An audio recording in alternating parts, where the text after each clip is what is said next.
Yo, Boosie, who's next? These are the words tattooed on the stomach of Marlo Mike as he serves his life sentence in the treacherous Louisiana State Penitentiary. Marlo Mike was the man alleged to be Lil Boosie's hitman years back, when Boosie was on trial for murder and facing the death penalty. It all started when Lil Boosie got caught with a blunt in '09. Being his third offense for simple marijuana possession in Louisiana, he faced a possible 20 years. I've been given a hard road my whole life, bro. I got 10 years for third offense marijuana, 21 grams, 17 grams. A Baton Rouge native, Boosie first landed in prison back in 2009 after pleading guilty to a third offense marijuana offense and violating his probation. Once behind bars, the 29-year-old father of 8 is accused of hiring this man, Michael Loudon, to kill a man on the outside. Loudon, who's still waiting to go to trial himself, is expected to be a star witness for the prosecution. Well, Marlo Mike initially told police when he was arrested for murder that a guy named Michael Judson told him that Boosie wanted Nussy stamped out for dissing him in a song. No, but as for the Boosie incident, the so-called beef with me and Lil Boosie, I ain't got no beef with Boosie because I talked to him. I talked to him maybe 4.5 months ago at the airport. I flew in from Mexico. I got a call that he was getting off the airplane. He was on his way to Baton Rouge because I knew somebody on the plane. I said, damn, this is the perfect time I can go catch the little nigga while he by himself. Right. Where ain't no entourage, it's just me and you, you know. Now, he wasn't acting like no pussy or nothing. You know, he stood up like a man, he talked to me. So that's sort of hearsay evidence in the first place. If Judson didn't testify that Boosie personally told him he wanted Nussy dead. But Michael Judson's been killed at that point already himself. So really it's like somebody saying Kaiser Sose with Lil Boosie as Kaiser Sose told me to do it. Kind of meaningless. But remember that every time you think of Boosie's case, it basically started with the 17-year-old multi-murderer telling police he heard Boosie wanted someone killed, so he did it. That's so frightening that someone would do that, and it's frightening in a way that Boosie got charged with such vaporous evidence. Several hundred people will arrive in downtown Baton Rouge tomorrow. 12 of them will eventually be selected to hear the murder case against Baton Rouge rapper Lil Boosie.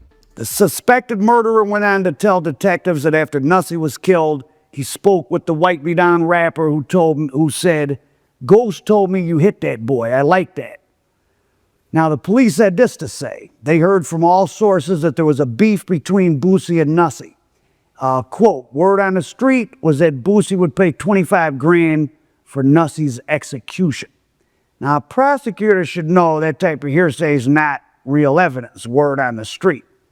And by their own admission, Marlo Mike Loudon didn't even know Boosie at that time, hadn't met him, but took it upon himself, I guess, to win admiration and obtain the $25,000. His lyrics have won him several notable awards, but those same lyrics are a part of what prosecutors plan to use against Boosie as they try to convince a jury he orchestrated a murder for hire from behind bars, claiming words in his songs allude to murder and money. There's not a rap artist, a hip-hop artist alive who raps gangster rap that does not use these terms. The rapper's legal team is headed up by Jason Williams, a defense attorney from New Orleans who's well known in legal circles there. So again, Marlo Mike did not even know Boosie when he killed Nussy. So how is Boosie being charged as a conspirator in his homicide? Now, they ended up not charging him for Nussy, but that's what got the ball rolling. An East Baton Rouge Parish grand jury has indicted Torrance Hatch, otherwise known as Lil Boosie, on first-degree murder charges. Lil Boosie was indicted in the October 21st shooting death of Terry Boyd. Boosie and a girlfriend, along with a former Dixon Institute guard and inmate, were also indicted on drug charges. Michael Loudon and Adrian Pittman are also indicted on first-degree charges for Boyd's murder. Prosecutor's own story is they got on to Boosie when Marlo Mike said he killed Nussy because he had heard that Boosie had a $25,000 contract on Nussy, but that Mike didn't even know Boosie at this point. In the Lil Boosie saga, accused triggerman Marlo Mike Loudon took the witness stand today. Both sides spent the day grilling Louding about a series of police interrogations recorded in the days following the 2009 shooting of Terry Boyd. So that's why Boosie wasn't charged in Nussey's homicide. He was charged in a later one that we'll talk about in a minute. But you could easily make the case, which apparently Boosie's lawyers did at the trial, because as we know, Boosie was found not guilty, that Marlo Mike was just a crazy kid doing murders. And if in his head he thought Boosie, that was a way to get in good with Boosie, who was the most popular man in Baton Rouge, that didn't make Boosie guilty of murder. Fame and fortune bring out strange behavior in people. If Mike thought there was nothing valuable about himself except that he was a killer, then maybe he offered that service to Boosie without Boosie asking. 6 homicides, 8 people indicted, and Boosie not convicted. Late news just coming out of the courthouse downtown. Deputies had arrested a man they say threatened to kill East Baton Rouge Parish District Attorney Hiller Moore. It's tied to the ongoing murder trial of local rapper Lil Boosie. Deputies say a man used his Twitter account to send a message this weekend that said, quote, "I got a sniper rifle for Hiller Moore when he walked out of the courthouse," end quote. Deputies say they located the Twitter account, got a photo of the suspect, and found him sitting in the courtroom where the rapper's trial is going on. They did show the interrogation tape during court today. In fact, there are 2 tapes. One was where Michael Louding says that there are 3 people that went to Terry Boyd's house and did the shooting. In the second tape, he then implicates himself, saying that he, in fact, shot Terry Boyd. But then during questioning repeatedly over and over from prosecutors, he then changed his story and said he did not kill Terry Boyd. And he says Mr. Hatch, Torrance Hatch, did not pay him to do so. In fact, what he told the courtroom during some of those tapes, he says he was told that by the DA and police that they wanted Torrance Hatch in this case. And he says this is what they told him. He says told him that Torrance Hatch was the man he wanted. He feared that Torrance would come after him for his own death as well. He clearly said, I had him in there for nearly 11 hours. And Ms. Cummings said, no, it was just 10. Still a long time for somebody to be sitting there not being able to use restroom. And then he says, let's get it straight. Let's get it straight. You come a long way, dog. So clearly there was some coercion. Add to that the fact that he tells him that witnesses put you there. Nobody's going to believe you. And he said, important to know that he lied about all that. He is lying to coerce this 16, 17-year-old kid into confessing a 6 homicide. They were also told that there was no physical evidence that placed him there, but that Louding was told that by the detective who was questioning him. So a lot of questions going back and forth, and Louding simply says he didn't do it, that being the state's star witness. So we'll see what happens in the case from here. After Louding's testimony in the trial against Boosie, a police sergeant took a stand and denied making any threats towards Louding. And because Marlo Mike said that he had been interrogated for hours and hours on May 14th and May 17th. And during several hours on the stand, the cop named Johnson, repeatedly denied telling Marlo Mike that Boosie had put a hit out on him, because that's what Marlo Mike said. But in the videotaped confession, Marlo Mike is distinctly seen exclaiming, "Dude wanted to kill me, he's out now," on the camera. So the jury seems to thought the police could have told Mike Boosie was planning on having him killed, and that was a way to scare Mike into keeping Boosie in jail to save himself. What would you do in that situation? The kid was 17, making split-second decisions, and a homicide detective was telling him or implying that Boosie was going to kill him. So tell us something to keep Boosie off the streets, and he told them what they wanted to hear, whether it was true or not. Quote, "We didn't have any other baskets," District Attorney Hiller Moore III said in an interview when asked about basing the entire case around a basket of possibly tainted evidence from a single 17-year-old serial killer. So they gave it a try and ran Boosie through the murder trial just to see if they could get lucky, basically. Prosecutors alleged that Marlo Mike's string of murders that you might think were associated with Boosie, but he was only charged with the one, started with the Nussey guy. But after he was sentenced for the case he was originally, eventually found guilty, and the district attorney dropped the first-degree murder charges in the Nussey slang, as well as in some other murders, because there really was no evidence other than his confession, which might have been tainted by the police threatening him. Boosie's mother says she feels good going into the trial and has confidence in the lawyers representing her son. Because I feel that I have two strong leaders that's representing my son, and I know he did not do it. The prosecutors and the judge called Marlo Mike, quote, rotten to the core when they sentenced him. So, but yet they believed him when he said he was doing it for Boosie. And like I said, Marlo Mike's going to spend the rest of his life at the Louisiana State Penitentiaries at Angola right now.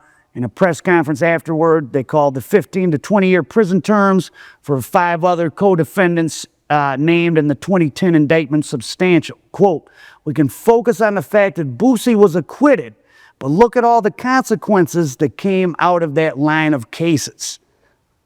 Nobody can call gangster rap fake these days, that's for sure, especially in Louisiana. From New Orleans and now up to Baton Rouge, the bodies have been dropping for decades.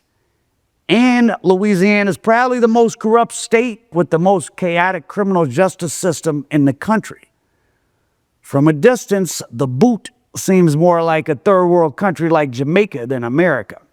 So a quick summary on this confusing case. June 2010, law enforcement charges 7 young guys, teenagers mostly, with a string of murders in Baton Rouge.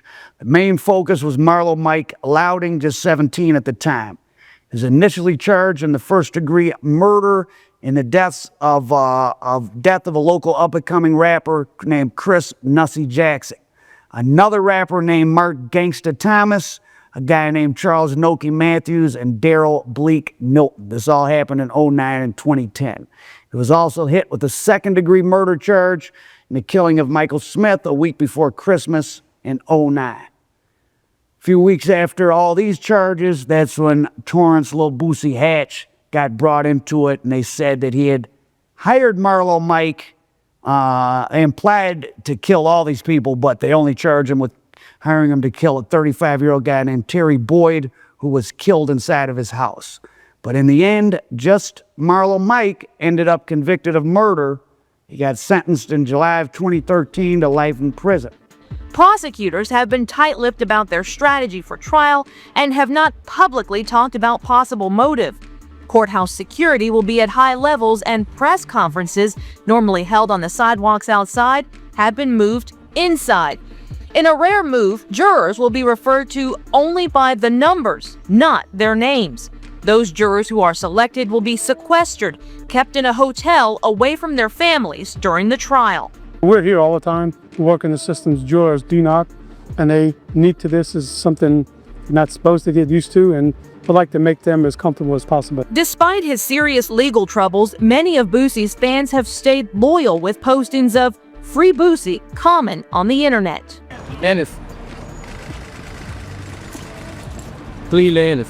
A statement jurors will soon be asked to decide if they believe. Tiana Williams, WAFB 9 News.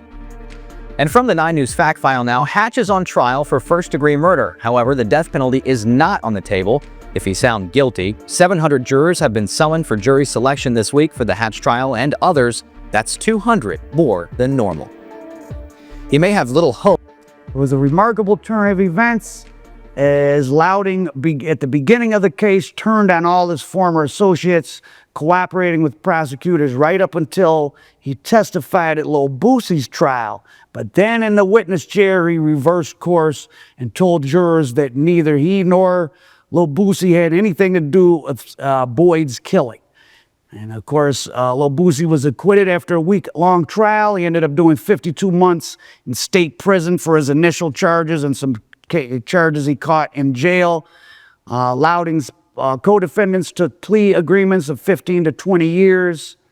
And without Louding's cooperation, prosecutors dismissed all of the charges against 2 guys entirely. A guy named Gerald Williams, who was accused in one of the murders, and a guy named Jonathan Rogers, who was accused in a different murder. So Marlo Mike swept in a few different people outside of Boosie, and Boosie wasn't the only one who didn't get, I mean, he went on trial and beat it. The other two guys got it kicked out. So the end of this 4-year saga raises a key question. Did the district attorney's office err putting its eggs in one basket, relying so heavily on the word of a man considered a serial hitman? Good evening, everyone. Andre Morrow, 9 News. You're looking at live pictures outside District Courthouse in Baton Rouge, where the jury has returned a not guilty verdict in the murder trial of Torrance Hatch, Lil Boosie. Marlo Mike's attorney said her client was with the police for 8 hours being threatened, you know, like with the threat of Lil Boosie doing something to him, before the videotape that was played during court proceedings was even started. She said Loudon didn't understand that he was a target for the police investigating the murders themselves. But at Boosie's trial, he testified he lied about the rapper's involvement both to detectives and a grand jury, because not only did the Baton Rouge police imply Lil Boosie was out to get him, they threatened to lock up his mother and stepfather and said he'd die by lethal injection. A guy named Adrian Pittman, who was charged with helping Loudon kill Boyd, pled guilty to manslaughter and said he was the getaway driver. He testified against Marlo Mike. Pittman also has a tattoo. He has the word Boosie on his chest and a picture of Boosie's face. He got 20 years. There's a couple more guys. Eddie Stewart was one. He was only 16 when the shootings happened. And those are the guys who all pled out to the 15, 20 years. All new tonight from Baton Rouge, a prosecutor says rapper Lil Boosie hired a hitman to kill another man after hearing his life was in danger. Opening statements began yesterday in the first-degree murder trial of Lil Boosie, whose real name is Torrance Hatch. Hatch's attorney, Jason Williams, says there was no bad blood between Hatch and the man who was killed. The alleged hitman, Michael Loudon, faces murder charges in the deaths of 6 people over 14 months. Boosie is back in handcuffs, charged with first-degree murder. The Baton Rouge Homicide Task Force says the rapper was involved in a shooting at this house. Terry Floyd was killed. This man, who was not to be identified, says he spent time on the streets in the same circles as the rapper. 9 times out of 10, the stuff they talk about, some of them don't do it, a lot of do. He says some of Lil Boosie's songs should offer some clues.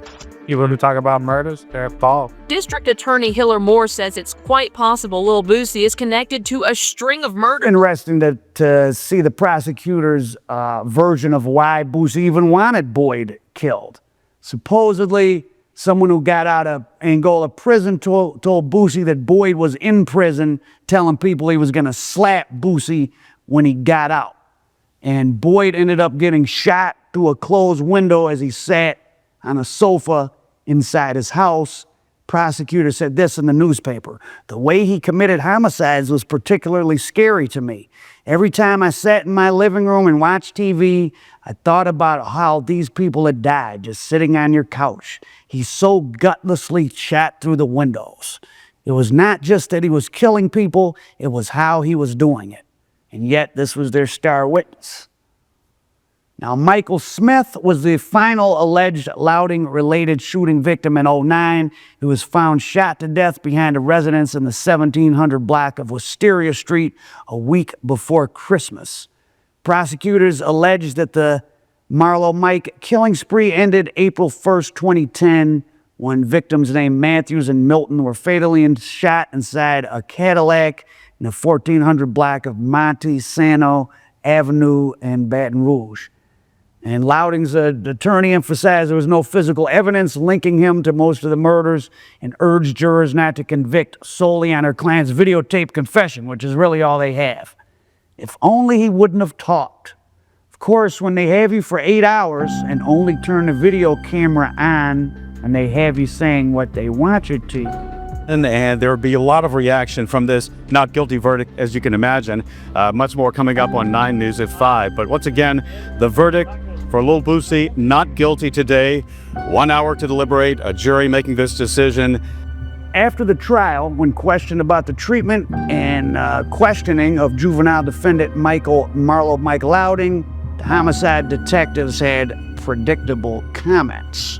One said, quote, "He considered Mike Loudon believable." Quote, every time we spoke with him, except for the first time, he was with his lawyer, and his story was always consistent. I found the kid to be really articulate and a smart kid. Nowhere else in this whole case did anybody refer to the 17-year-old high school dropout hitman as articulate and smart, ever. Just to keep it real. But when he was confessing and implicating Lil Boosie, he was suddenly both of those things? I doubt it. The same two homicide detectives also said that their work on the Marlo Mike case had made Baton Rouge safer. Quote, no question, absolutely no question, especially with Mike Louding off the streets. He was a kid who was familiar with guns, not afraid to use guns and kill people. There's no question, I think some lives have been saved. In April 2013, 3 months before he was sentenced, Marlo Mike sent a letter to Lil Boosie, which said, amongst other things, quote, I missed them good old days. I wish I was still in that world to lay the law down. But did Boosie ask him to send that letter?